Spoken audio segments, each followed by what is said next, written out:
So welcome everyone. We're just delighted at the turnout, and I'm going to be quick about opening and kind of framing this discussion since I'm really excited to hear from our three presenters, and I think our hour will go quickly. So here's where we're headed. I'm going to briefly just orient us by speaking very briefly about benefits of father involvement and orienting us to a definition of father inclusive practice. And then we're going to move into hearing insights from our three presenters who Dave has just introduced to you, and the order is listed right here. I'll synthesize a little bit at the end and present some takeaways for successful father inclusive practice, and then we're moving into questions and discussion. So just briefly as we get going, I want to explain to you all that we know that the definition of fathers can be complex, but for our purposes, we are thinking about engaging every man who plays a fathering role in the life of a child. We're thinking about, regardless of biological relationship, regardless of the marital relationship or not between parents, we want to keep in mind all of the people who are actively involved in nurturing and raising children and the importance of their role in supporting child development. So we'll hold in mind diverse family compositions and recognizing that understandings of the role of a father are diverse, and be thinking broadly as we're talking today about all of the men who play important fathering roles in the lives of children in various contexts. So benefits of father involvement, which hopefully all of us on the call are really pretty aware of, and that's part of what motivates us to think about how we can do more to include fathers in child and family services.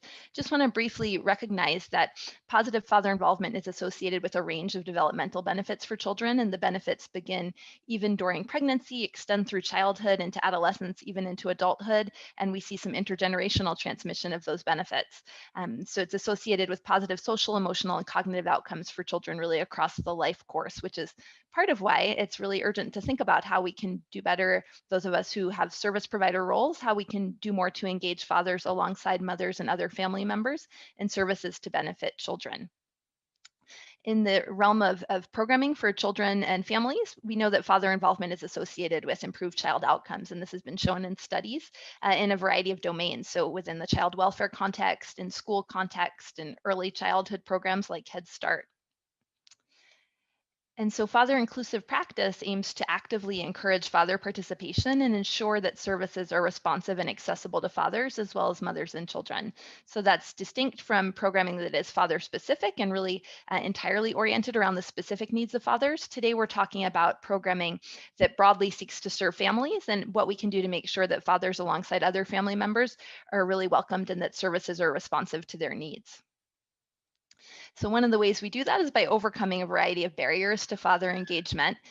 There are beliefs that act as barriers, like the idea that fathers are secondary or kind of add-ons as parents. If we think about services as being primarily about serving mothers and consider fathers as secondary, then it's likely that fathers will pick up on those beliefs and be less likely to engage. So beliefs like that on the part of providers can be a barrier. Practical barriers in terms of when we offer our programming, competing responsibilities, so other demands on father's time and tension between parents can all be barriers that get in the way of fathers engaging in services. So we'll be thinking today about strategies for engaging fathers, recognizing that sometimes there are barriers to be overcome. And I want to highlight one resource before I move us over to our presenters. This comes from the Alameda County Father Corps. You will get these slides, as Dave said, they'll be sent out to you. And at the bottom of the slide, it lists the website where you can access this for yourself. But the Father Corps has put together a set of father-friendly principles for agencies and organizations serving families that are really terrific and really useful. So I encourage you to check out this resource and the other resources available through the Father Corps. But we'll be talking today about some of the strategies that come along with principles like this, how we think about including needs of fathers, providing father-friendly services, portraying positive father images, and more. So I want to highlight this as a resource for you to carry forward in your work. With that, I'm going to turn things over to Daryl Davidson of the Milwaukee Fatherhood Initiative, who will be our first presenter. Thank you, Tova. Hello, everyone. I wanted to introduce the Milwaukee Fatherhood Initiative as a collaborative effort between the City of Milwaukee, Mayor Tom Barrett, Milwaukee Housing Authority, and numerous partner organizations, which include father-serving organizations, as well as organizations that may have a maternal child health focus or may even be in other social service sectors. They are there to assist fathers in helping their children to thrive. So the key here is not only the partnership, but just like the father-friendly principles, we have leadership and support from our leading members of the organization, so our CEOs, the mayor, and other individuals who have buy-in. Next slide, please. Our MFI is a hub for the partnership, and it's designed to facilitate seamless access to so many services. And you can think of this as the hook. So not just referrals, but some of the subject matter experts who are our partners are also referring to us. These could include child support services, offender reentry services, workforce development and employment consultation. There could be temporary and permanent supportive housing, energy assistance, behavioral health services, child development screenings. We also are working with our Healthy Start funded Milwaukee County partnership, which includes breastfeeding friendly organizations, which includes our home visiting services. So many things to take a look at. And some of these are delivered close by or in the same facility so that we can ensure coordination among those agencies who are our partners. Next slide. And what we're looking at as far as developing a supportive network, we want to empower fathers in every aspect of their lives. I ask you to think about what organization you're working with. Are fathers welcome there? So by identifying places where fathers need support, it could be public health, it could be social service, those providers can help you work through a comprehensive network that strengthens fathers in every aspect of their lives. Now, there is going to be a commitment to getting the fathers there. And so you have to have a solid foundation. We have employment and educational opportunities for those father-focused activities, including community events. We have father-friendly workplace policies. We have maternal and child health programs that are funded federally and locally, and they establish connections that lead to building trust over years between the fathers, the organizations, and also the families in general. And they show the fathers that they're valued and needed and respected. Next slide. We emphasize also that the fathers need to be the ones who co-lead these conversations. They best understand what difficulties fathers face when navigating systems and can propose informed solutions. I ask you again, is this an opportunity for fathers? Yes, they could be a part of your advisory team as we have them with our advisory teams in Milwaukee. The fathers are a part of the family and part of the community structure. They're not secondary, they're not add-ons, they're not a replacement of another parent. So we're looking for any type of strategic plan that you can do in advance and make sure to be effective beyond just a marketing strategy that says, we want fathers to be a part of our program. Examples of that could include not just having them on advisory boards, but having specific positions such as father engagement specialist, father involvement specialist, father peer advocate, whatever type of program that you're working with, have a specific design so that fathers can be met where they are. And if we don't find that at your organization, at the very least, find out if there's someone who can speak on behalf of fathers who exists in-house. Next slide. So do you offer that father-friendly environment? Take a look around your offices. Are there positive messages there that reflect and reinforce information about fathers that fathers can take out and say, I'm proud to be a father? Have you assessed the attitude of inclusion of the fathers in your program? So your staff, what do they think about fathers? What's their philosophy? How do they communicate? If they're home visitors, do they walk in the house without talking to the father, or do they talk to the father at the same time when they talk to the mom? Are all staff aware that fathers are valued? This is another opportunity. If you're not clear about that, if you have a father-serving organization, let's talk about what it looks like when fathers are valued in an organization. You have training in place to support and empower father engagements. I like to consider that you also take a look at your curricula. Do you have curricula that says family or father or mother in the materials? And is it something that needs to be modified so that fathers are welcome in that environment? Is your program ready to engage fathers as partners in its work? And do you have focus groups and advisory committees that have fathers invited to participate? Also, do you have policies in place to support father involvement, partnership, and engagement? And if you do not, make that a part of your regular meeting. Put it on your agenda And please be sure to talk to the leadership in your organization to make sure that maybe this is something that needs to be addressed in your mission statement, or at the very least in your organization objectives. So I want to turn this over to Tova as she introduces our next speaker, but I'll be available for questions right after this. Thank you so much, Daryl. So we're going to hear from Nucha next. Hi, everybody. My name is Nucha Sarawang. I'm coming to you from Seattle, which sits on the traditional lands of the Coast Salish people. And this is the land that touches the shared waters of all tribes and bands within the Duwamish, Suquamish, Tulalip, and Muckleshoot nations. Next slide, please. Before I begin my presentation, I wanted to ask for your participation in an anonymous poll. The results of the anonymous poll I won't be able to share with you today, but I will be able to share with you the results of a poll that was taken previously, because it does take a little bit of time to put it together. So the link will be shared with you in the chat. It should be a clickable link that you can go to and fill out. And we're really asking you for 3 words or short phrases that you think the US society or culture would use to describe fathers, and 3 words or short phrases that you personally would use to describe fathers. Next slide, please. These are just quick illustrations. My presentation will really primarily touch on our efforts to engage in workforce development, meaning to provide training and information to professionals who are working with fathers. And this is just to show you that even given the long history of the Head Start program, strongly encouraging Head Start programs and institutions that run Head Start programs to engage with fathers, we're really still only looking at about 23% of all fathers in those programs being engaged in specific father programs that are activities that are targeted towards fathers directly.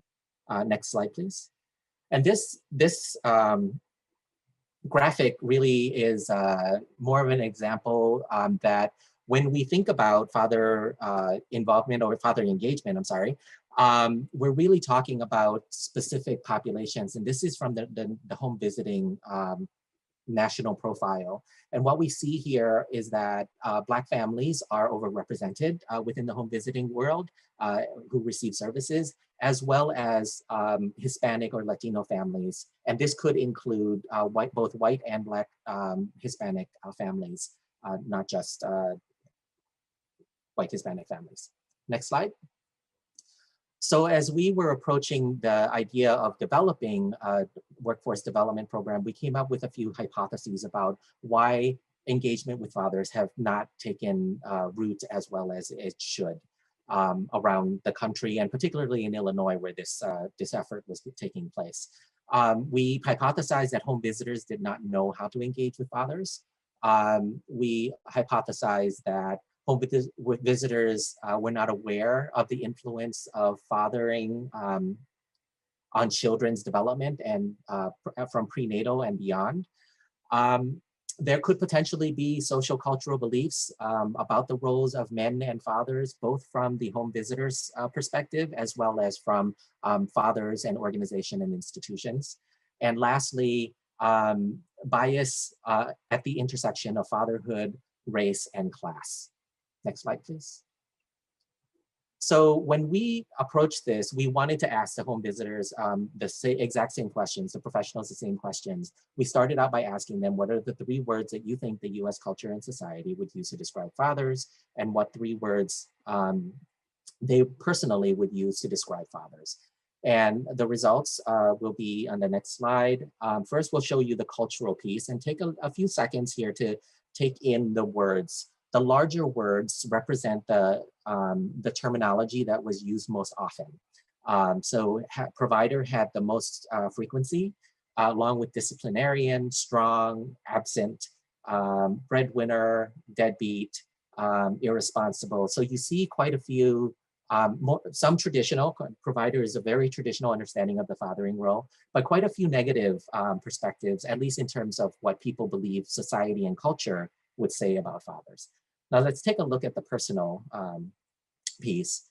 You see protect, important, loving, playful, really standing out, fun, hardworking, many more positive, as well as traditional roles as well. Protecting is one of those traditional perspectives and roles that folks see of fathers. Why these difference? Well, we were asking folks who self-selected themselves into a training specifically on father engagement. So they definitely were interested in learning how to engage with fathers more or better. And so at a cognitive process, when they answered the question, they came out with what they really personally believe. The culture and society piece, though, really represents the water that we swim in, the air that we breathe. This is the underlying culture that informs our everyday life. So the point here for them was that when we're under stress, when we need to make important decisions based on budget, based on our responsibilities, the time that we have, et cetera, and we need to make them quickly, we usually default back to the cultural understanding and then the cultural values and belief systems that we live in. Next slide, please. This illustration really provides that, and it actually really mirrors the work that's being done around racism and anti-racism. That the longer you swim in a culture, the more invisible it becomes. Next slide. Another area that we engage the providers around are the barriers to father engagement. So we asked them, what obstacles have you experienced or can think of that deters or prevents fathers from engaging in services for and with their children? Next slide. We utilize this definition of gatekeeping, or as a gatekeeper, anyone or anything with the power to deter or prevent fathers from engaging in services for and with their children. Traditionally, and most often in the literature, when we read about gatekeepers, we hear the literature talk about mothers. And so we wanted to try to expand that definition for providers to get an understanding of where they are at in terms of their own understanding of what prevents fathers from engaging in services. So the results of our survey, we found these particular categories as being the shared results of what the providers shared with us. So you see society and culture as a category, professional organization, grandparents, mothers, mother-father relationships, laws and policies, and fathers themselves. So the next slide is going to give you a breakdown of what that looks like. And you can kind of already see it, but go ahead and click again, Tova, and that'll get rid of all the the blocking things. So what you see here is that professionals were really identifying sources of obstacles to father engagement to fathers themselves. Mothers, which has been spoken quite a lot of in the literature, only represented 5% of what professionals believe were sources of obstacles to fathers. This was actually really surprising to us as we did the surveys, and surprising to many other people who do father engagement work, because we didn't suspect that professionals were attributing a lot of the obstacles to the fathers themselves. Fortunately, they were also seeing that 22% of around 22% of the obstacles that were identified here were professionals that were sources of their father engagement, father's ability to engage in services with their children or for their children. Next slide. So there are lessons learned here, include that there are complex concerns around parent-home visitor dynamics. So some of the providers had shared, and the providers were generally female, of mixed race, that female home visitors were worried about perceived intimacy, the mother's perceived intimacy between the fathers and the home visitors if the home visitor needed to engage with fathers individually.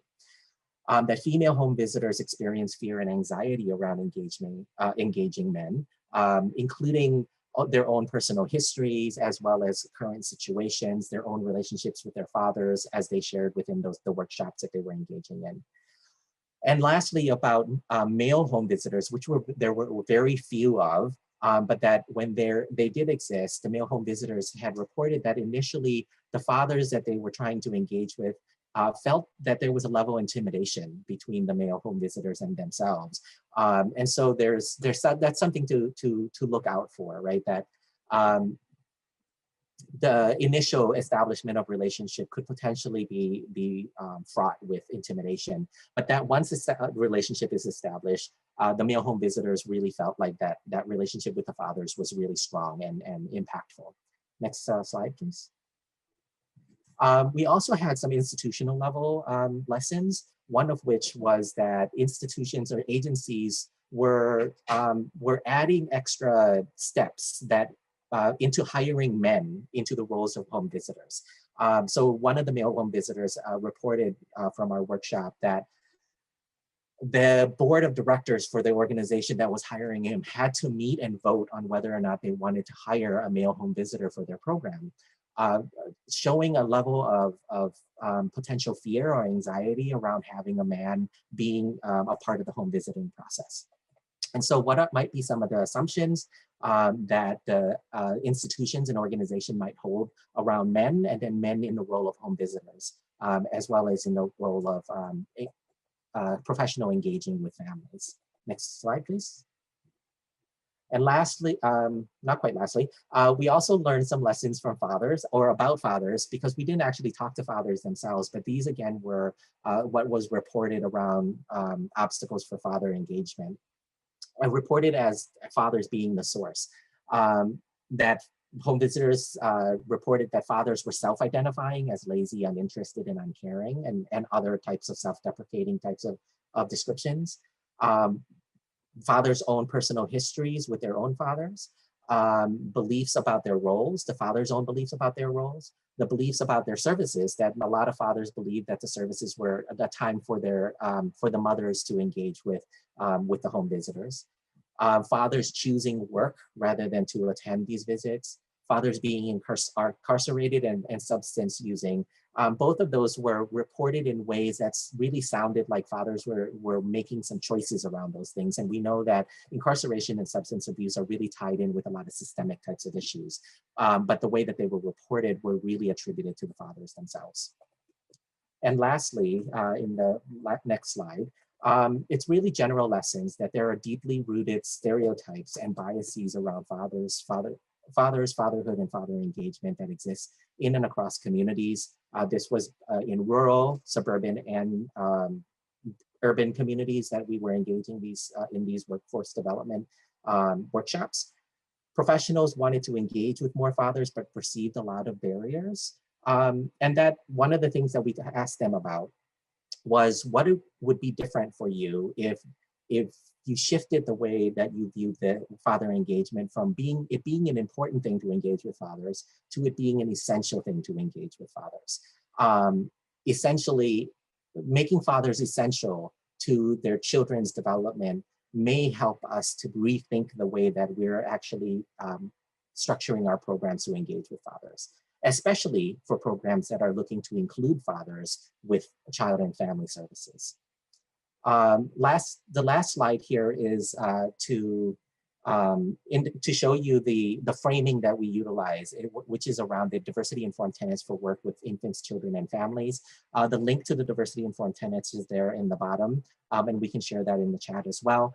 But these tenets, these principles, were the framework that was utilized to help develop the father-friendly principles in Alameda County. And so you can see some of the crossovers in terms of topic matters, subject areas, and areas to potentially engage in.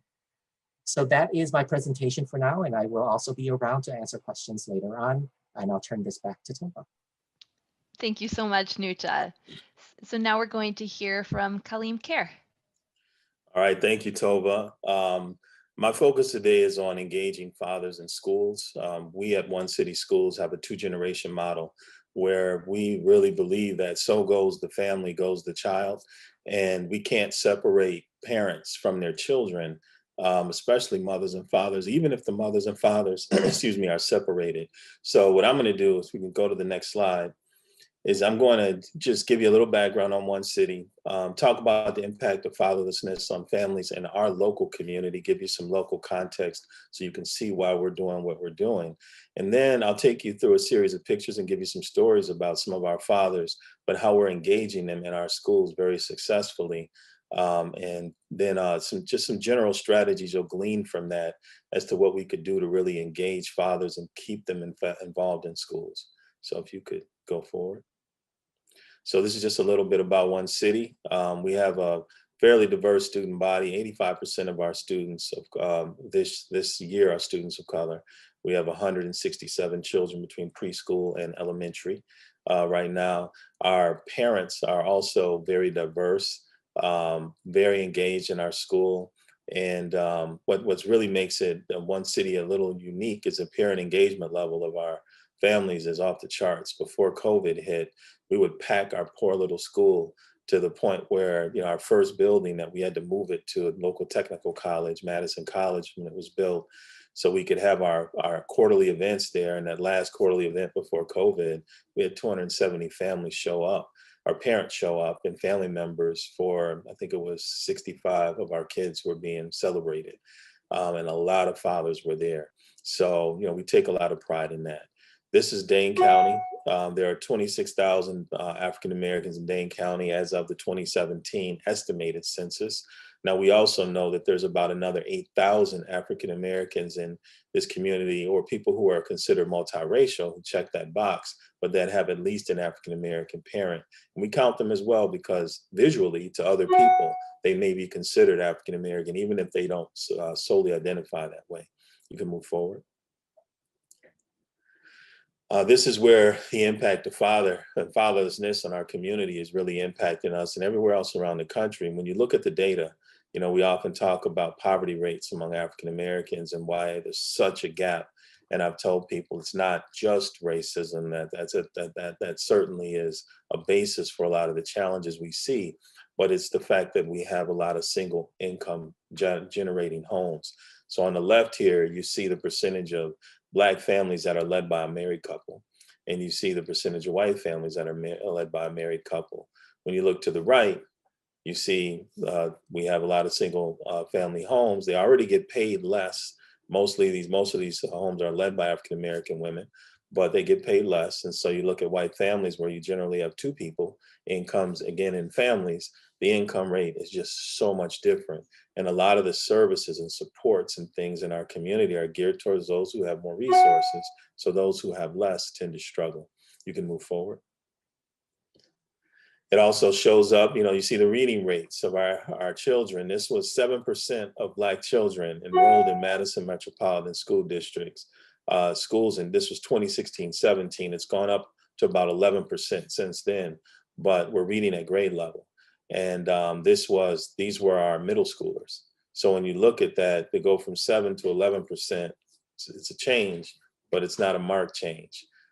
We know that has a lot to do with the family stress that families are under and a lot of other, social challenges that families experience that don't make it as easy for them to be as involved in their children's education as we'd like. And then on the right, you see also here that this showed that Black women are making more progress than anyone in terms of their growth and development in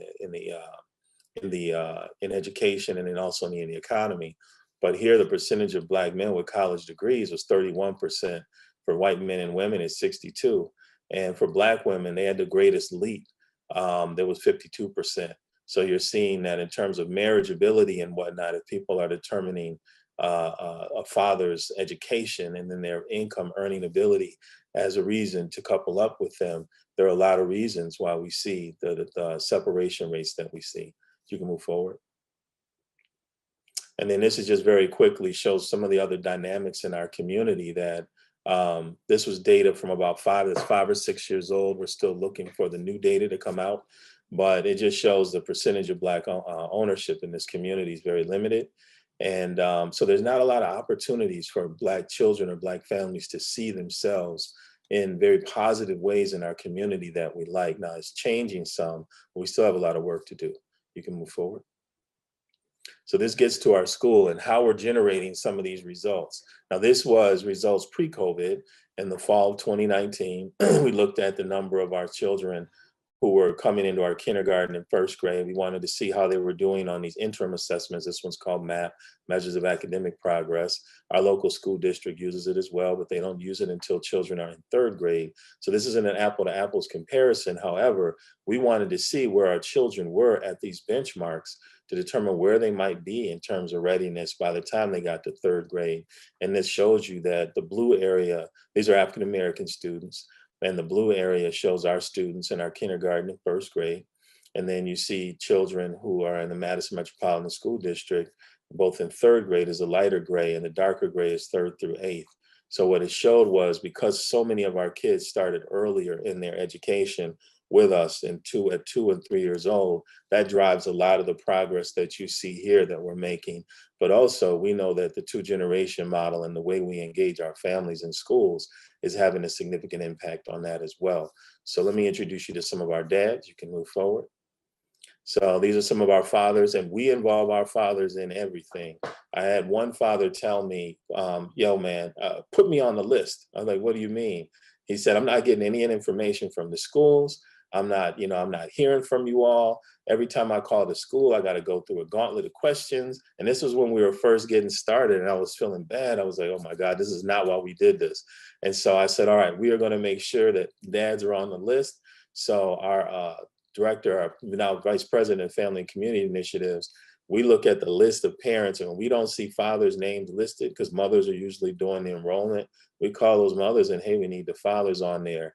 And that's improved a lot. It's not 100%, but we found that still we have a lot of mothers who either don't want to or cannot reach the father. You can move forward. And that was Family Picture Day. We also get them involved in a lot of different events. We want to see our dads at all the celebrations and things that we hold. We just don't send a list out or a invitation out and then wait for people to come. We follow up, we make phone calls, we send text messages.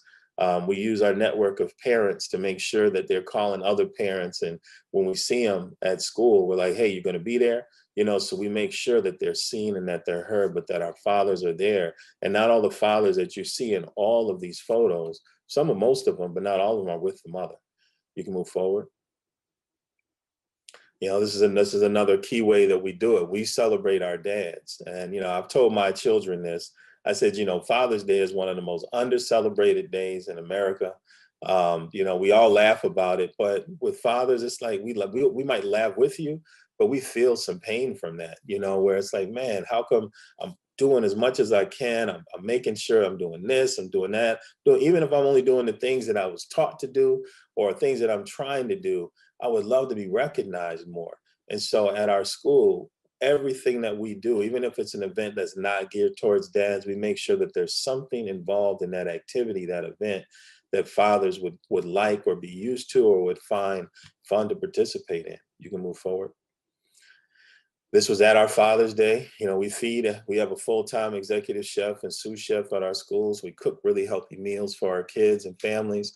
So these were volunteers that would come in on Father's Day and they would serve our fathers, and the kids would also be a part of serving their fathers.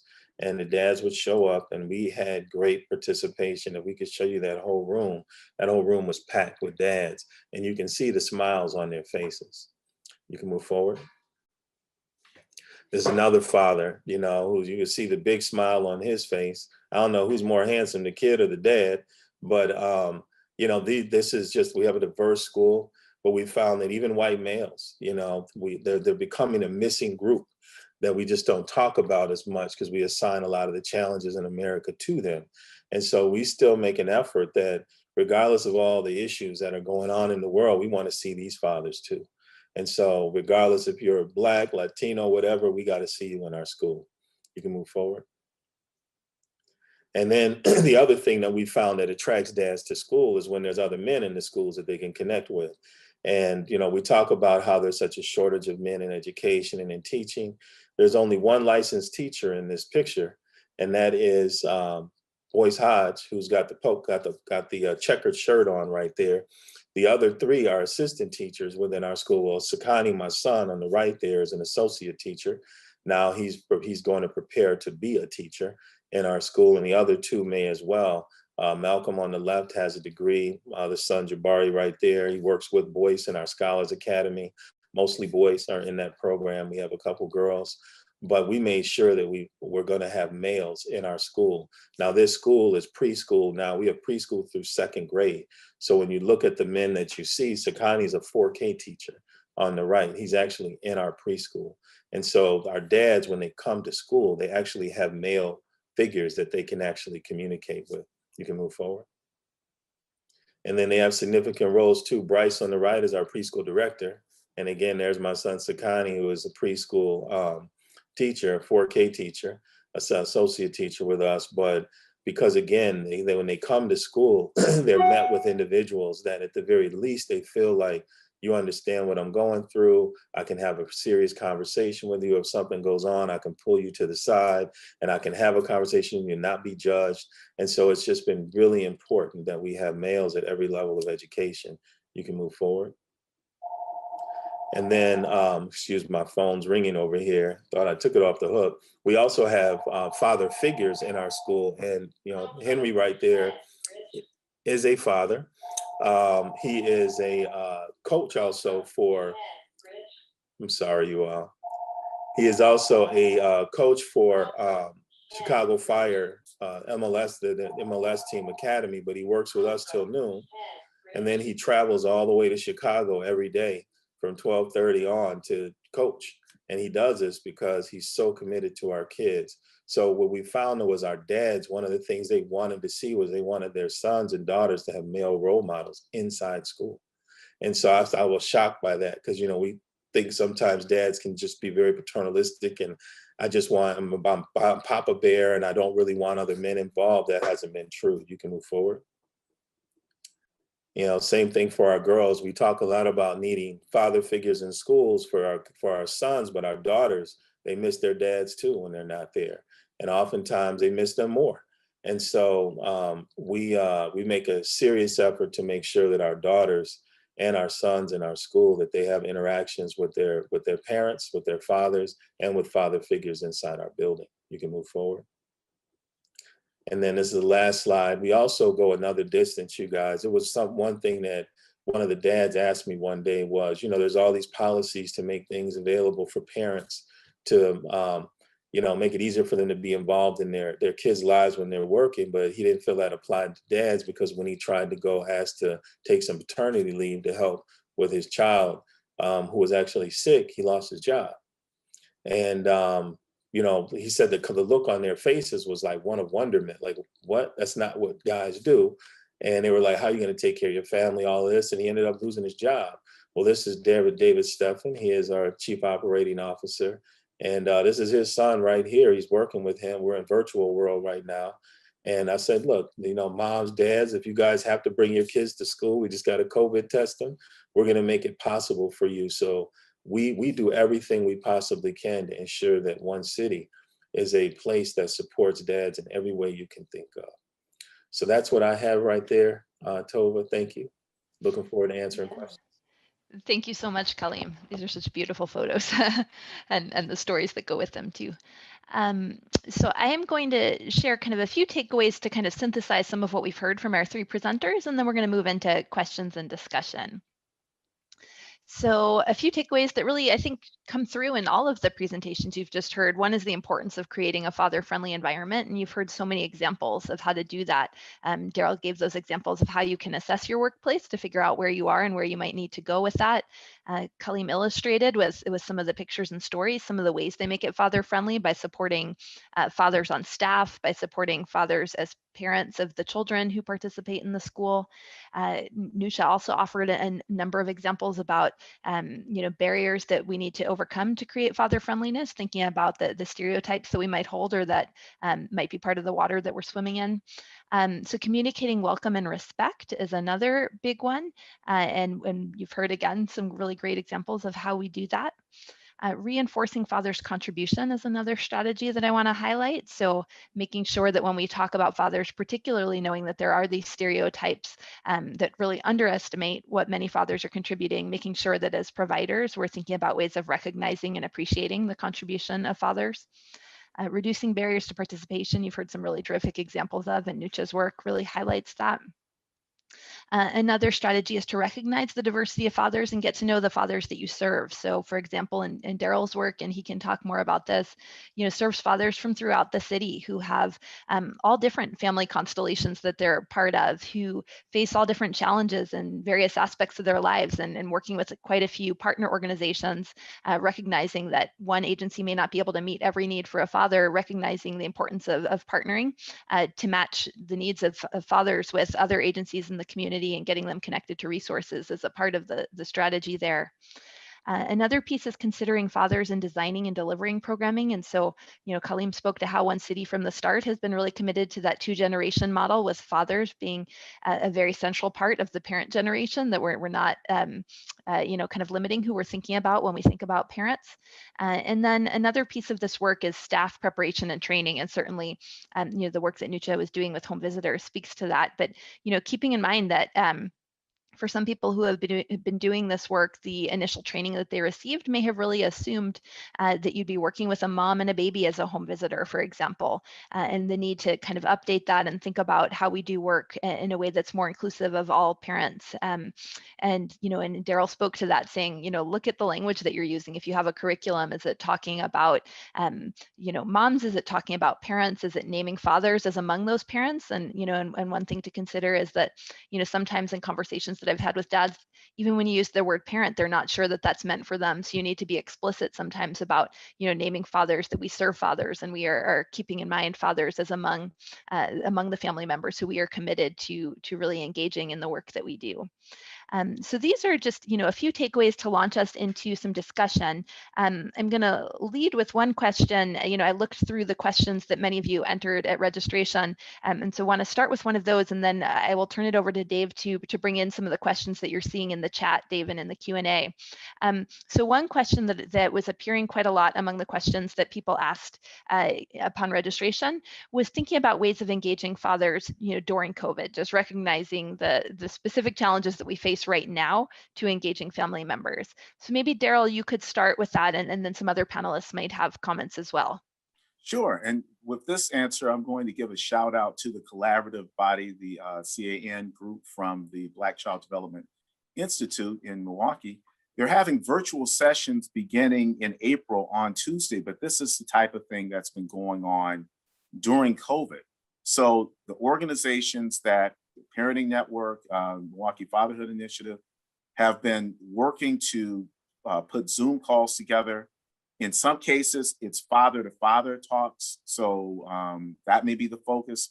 And then in other cases, they've been providing services and directly through Zoom calls so that they can conduct classes.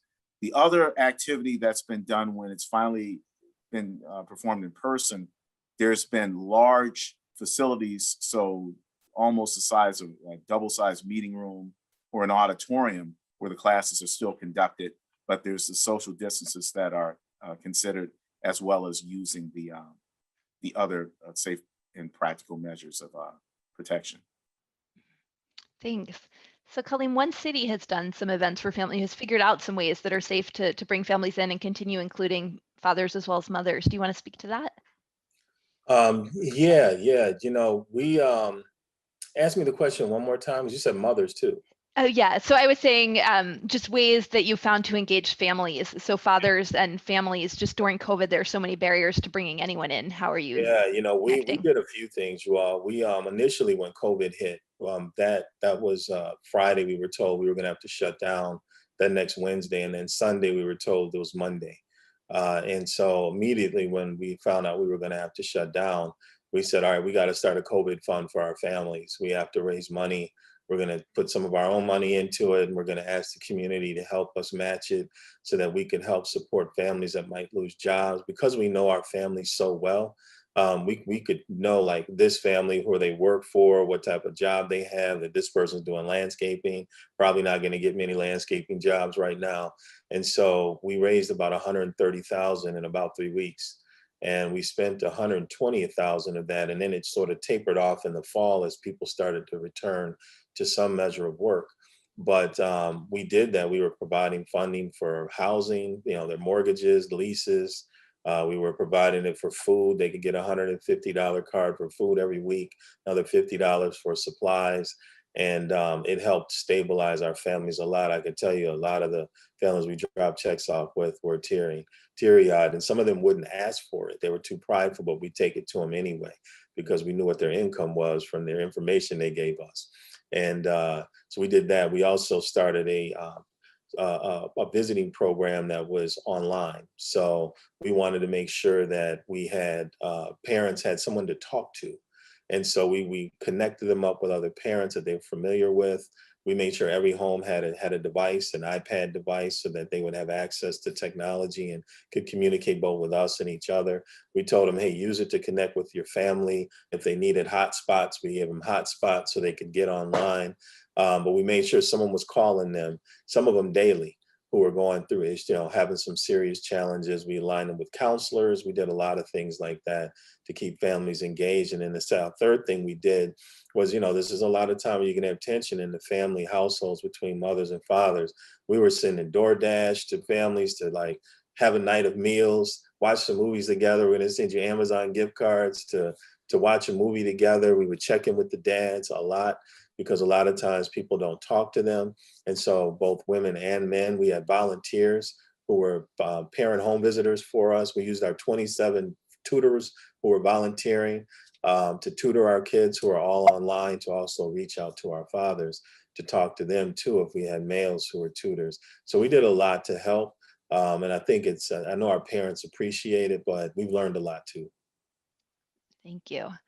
Yeah, and maybe I'll just turn to Nusha and ask, Nusha, one question that I am hoping you might speak to a little bit is, how you've used the diversity informed tenets, or how you think programs could use the tenets to think about recognizing the diversity of fathers, that there's not just, one program that's going to match the need of every father, but thinking about the range of needs that fathers might have, and how you try to match, the needs and meet those needs for a range of fathers. Yeah, so I mean, we believe one of the biggest barriers to father engagement is the beliefs around what fathers do, or what fathers are capable of doing. And so one of the central principle of the diversity informed tenets is around deepening our own self-awareness. That self-awareness leads to better services for children and families. So our own understanding about what our beliefs are and why those beliefs exist. We know that when it comes to father engagement in different school districts, in particular, that there's a racial divide on which fathers are welcomed into the school, which fathers are not welcomed into the school, which fathers are actually reached out to for the school services. If fathers are interested, they actually have a way of getting into the schools to be able to engage with the education for their children. So we need to be aware that it's not just about the roles of men and fathers in the home, or even if they're non-custodial. It's also the intersection of fatherhood with race, with ethnicity, with immigration status, all of the things that we know exists out there in terms of how people are experiencing their lived experiences differently. Now apply that to fathers and fatherhood. We can't deal with the issues of fatherhood without dealing with those other systems of oppression. So it has to happen concurrently for us to be able to take into consideration the different needs of the fathers that are out there. Those different needs they're just too wide to really be able to capture in even in a one-day seminar, right? That those differences are so different and so wide and varied. Thank you. Dave, do you want to maybe bring out one of the questions that you're seeing come up in the chat? I do. Yeah, we first of all, I just want to thank all of you for some really excellent presentations. I'm just really delighted, and we can see in the chat that we're just getting great feedback here. But one of the sort of main themes that I'm seeing in a few questions is just this sort of the challenge of building community support around fatherhood initiatives and fatherhood programs. Kaleem, you've obviously done a lot of work here, but I think there's a lot of work behind some of the success that we're seeing from you now. And Daryl, I know that you've had similar experiences. Kaleem, would you start us out and just kind of talk about maybe how you've built that in your work here? Yeah, and it helps being a dad too. So people see my children, they see me. I've been doing this work a long time, both here and elsewhere. But not being afraid to ask people to help with these efforts. And when I brought up the need to really engage fathers, I personally didn't experience any pushback from anyone. I did get some starry eyes from people because they would look at like, man, we've tried that, we've done this, we've done that, we've not been successful. Oftentimes, it's not been men reaching out to these men because of the fields that we're in, social worker, et cetera, don't have a lot of males in it, especially in early primary education. And so we knew we had to do what we did. We had to make sure we had men in schools. We had to make sure that we made an intentional effort to reach out to males. We had to make sure that we had staff that were, male and female, that would be welcoming to fathers, who would be there, and that would be great people to talk to, but also in just reaching out to that community support. We told people with our 2-generation model that the family is important, whether they are together or not. And one thing we've been clear about with our parents is that, we do not place a value on you, whether you're together or separate. But for us, the value is, will you be here? Will you come see us? Will you let us know when you need something? Will you let us know what your desires are for your children? And then if we can get you guys to work more together, because there's sometimes a lot of tension. If you can sit down with us or sit down with a therapist or someone like that, we just try to be as patient and as welcoming and as what's the word I'm looking for? Non-threatening, to parents as possible, not judgmental. And so it's been helpful. I also just want to flag one thing that you mentioned earlier, Kaleem, because I think it's so important. You've created a pipeline too. Like you've got the assistant teachers who you're supporting to become teachers. There were some questions that came in with the registration about like, where do we find, how do we build up our male staff? And you spoke to that a bit in terms of not just finding people who are, ready for the work, which is also terrific, but that you are being intentional about, finding people who are at the start of their careers and supporting them to grow into those roles at the school. Yeah. Sorry, and Daryl, sorry. Mm-hmm.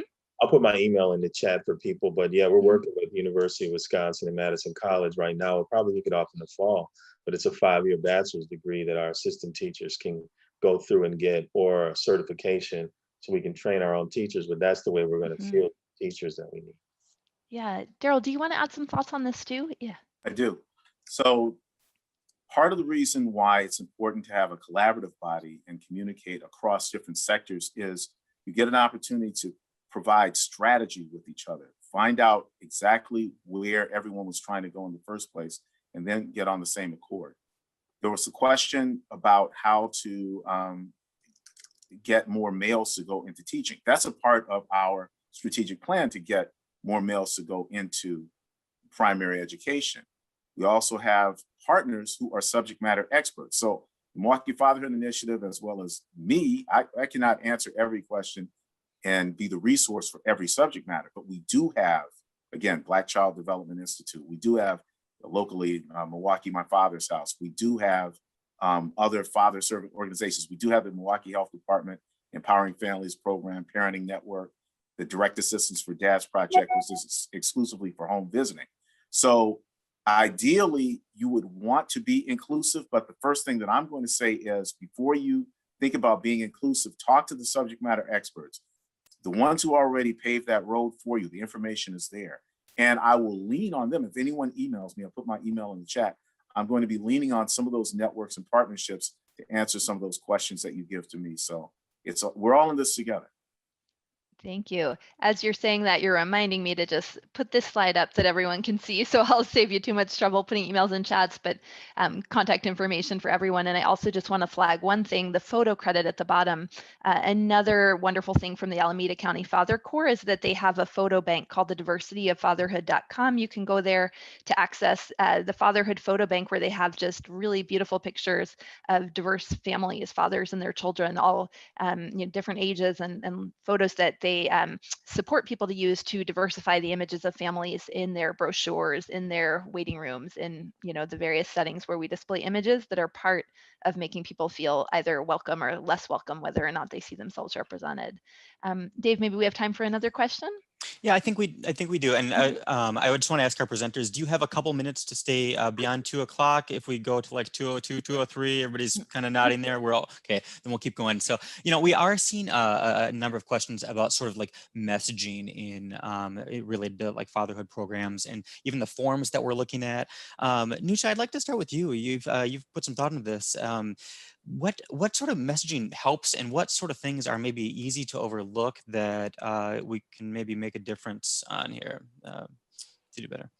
I think one of the sources of information that a lot of people are missing right now is in terms of trying to get fathers engaged or involved with their children at the very youngest ages, prenatally and onward, is the developmental science that's already out there about the effectiveness of fathers engaging in the parenting role. And it could range, right, depending on how you see yourself being involved.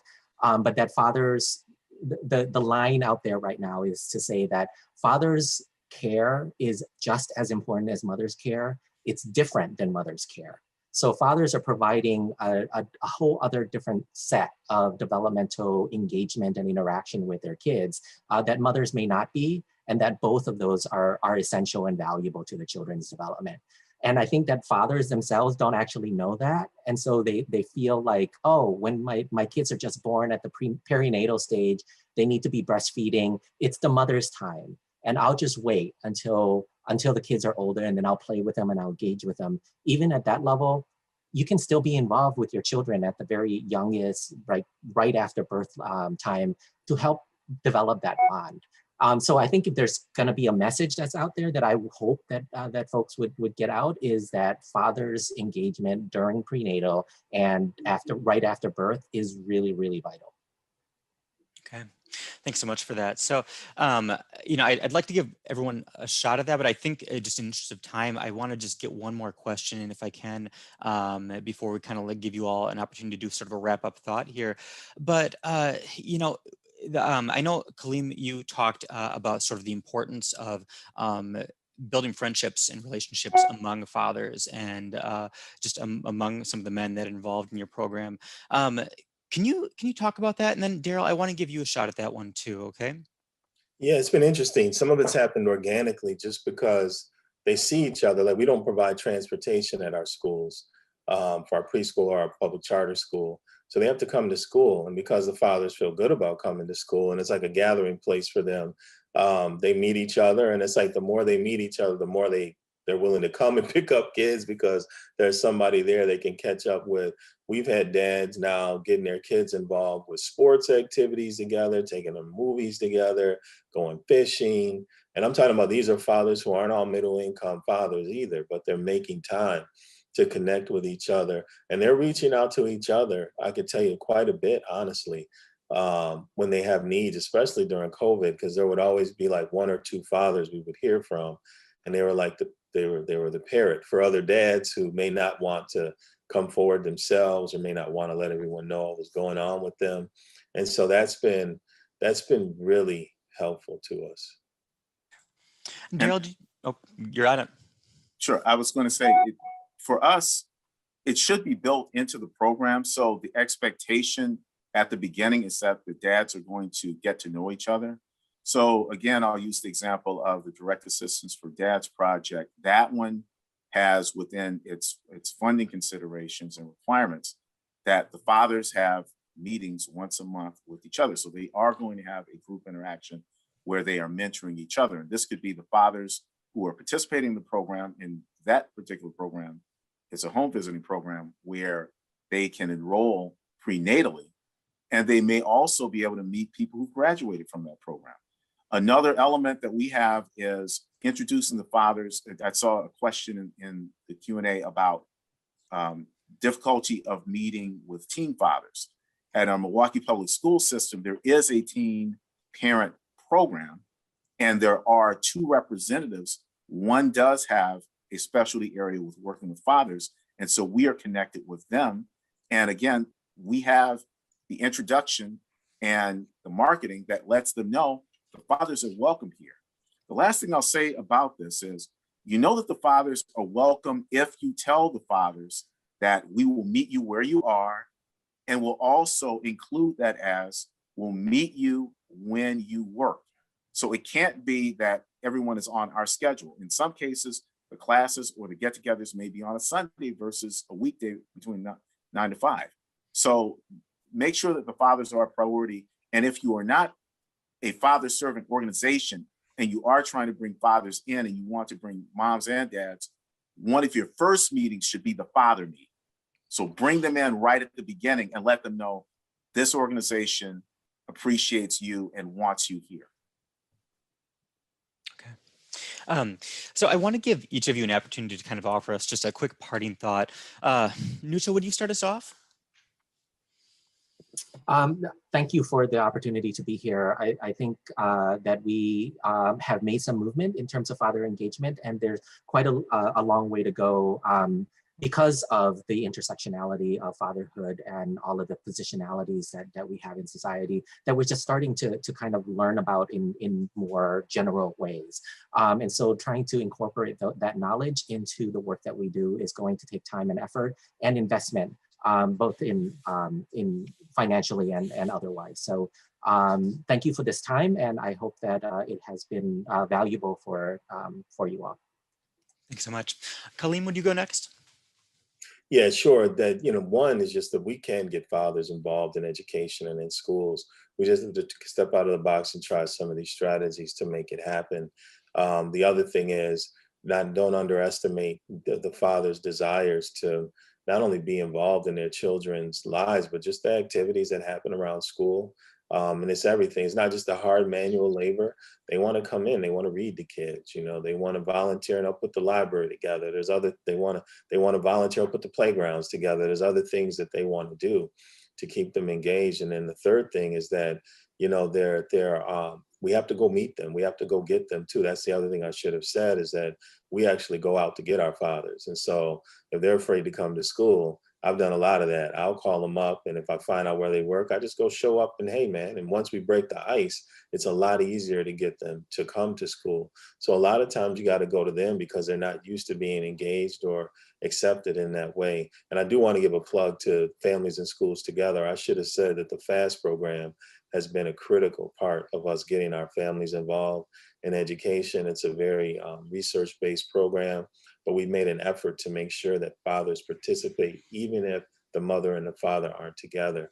So a 2-generation strategy is what we should be focused on in schools. Okay. Daryl, would you go next? Thank you, David. And thank you, everyone. So Tova, Colleen, Nucha, appreciate working with you today. Thank you to everyone who's been on this meeting, as well as the partner organizations that work with me typically. I do want to emphasize that we should not consider a father's reluctance as the father does not want to be involved. The father may not have come through an environment where they knew what involvement looked like. So it's up to us as fathers, what barriers they may have. We overcome those barriers or help those fathers overcome those barriers. One way is to send messages periodically, positive motivational messages, even messages that might even address myths and misconceptions. And always, if you really want that father there, if you're a home visitor, talk to that father when you see them. If they're on the porch, get them inside the house so they can be a part of the conversation. And make sure to remember that the father is important at every stage of the child's life, whether that's prenatally all the way through. So thank you again, and I hope everyone has a good rest of the week. Okay. And Tova, you started us off. Will you finish us up here? Thank you. Well, I'll echo Daryl in saying a big thank you to everyone who was involved in presenting today, as well as everyone who joined us today, and to the Prevention Board and IRP, of course.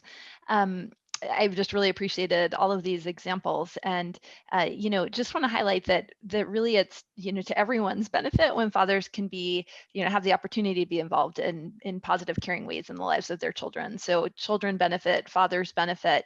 It reduces stress for their co-parents when fathers are able to be more involved. So it's it matters for fathers themselves, and it matters for families that we do what we can to engage fathers in services. And I really value all the strategies that you all have highlighted for us today. So thank you. Thank Okay. you.